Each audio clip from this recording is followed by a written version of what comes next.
et Jesse Bennett, pardon. Et justement, le ballon qui revient sur Jesse Bennett.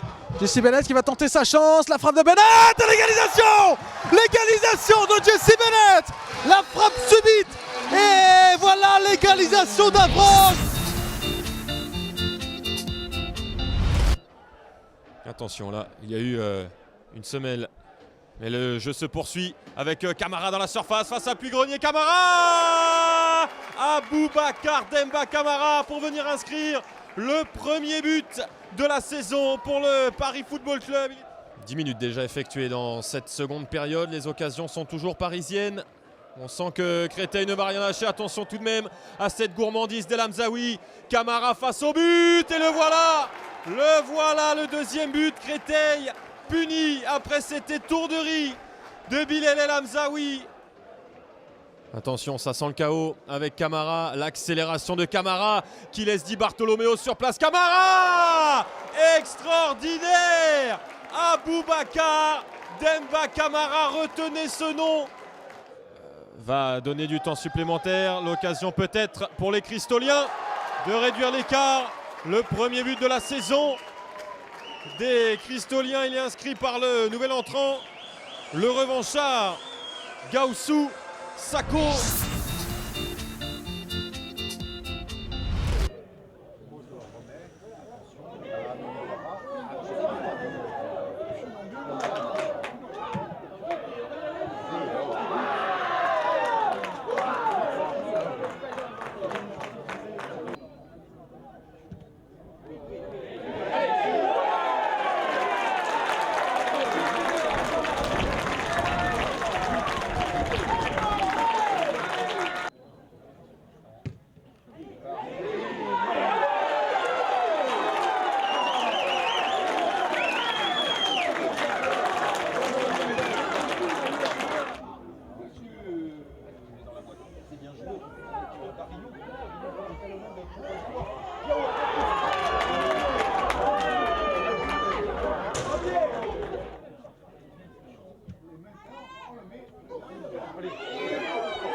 Pour le moment, un petit peu de mal de se défaire du marquage serré des deux défenseurs centraux. Encore un ballon perdu là dans l'axe du terrain pour cette belle contre-attaque avec Enrique Bueno à l'entrée de la surface. La frappe du gauche et l'ouverture du score. L'ouverture du score pour l'AS Béziers suite à une énorme faute.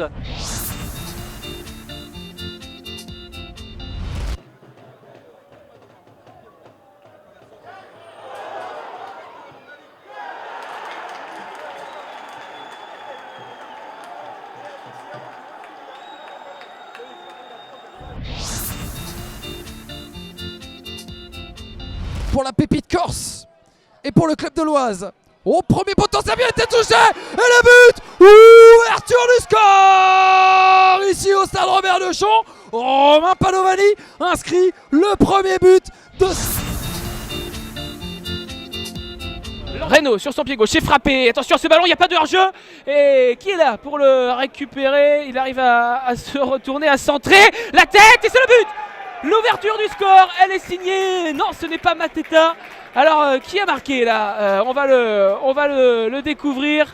C'est Tounkara, me semble-t-il. Non, c'est Mbonné. Ballon et c'est intercepté là par Châteauroux. Reynaud avec le déboulé côté droit de Fofana qui va peut-être pouvoir centrer. Le bon centre, la frappe et le deuxième but. Et ben voilà, le deuxième but, c'est Oumar Tounkara qui double la mise ici. Pour Châteauroux face aux Herbiers. Oumar Tounkara qui vient reprendre ce centre de Fofana. À l'entrée de la surface de réparation pour Attic qui va jouer derrière lui, qui va avoir le ballon en position seule. Et le but de Soufiane Attic.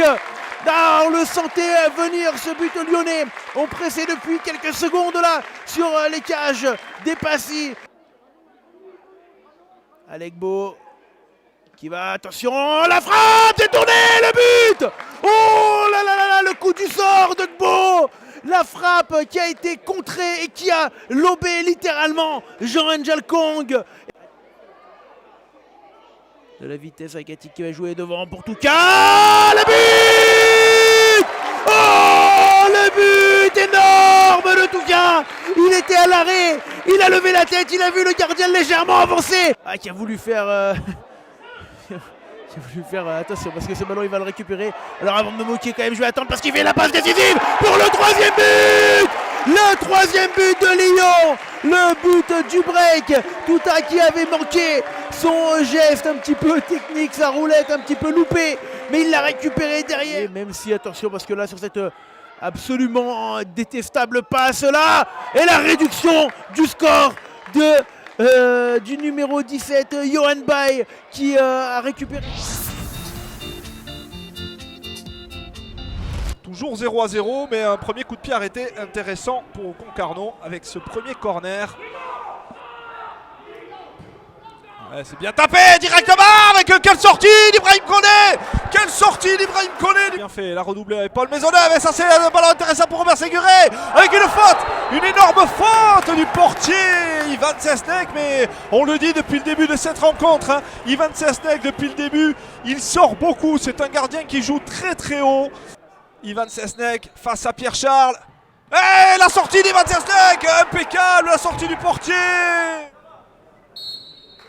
Et voilà, la fin du temps, la fin du match qui vient d'être sifflée par Pierre Garouste sur ce score de 0-0.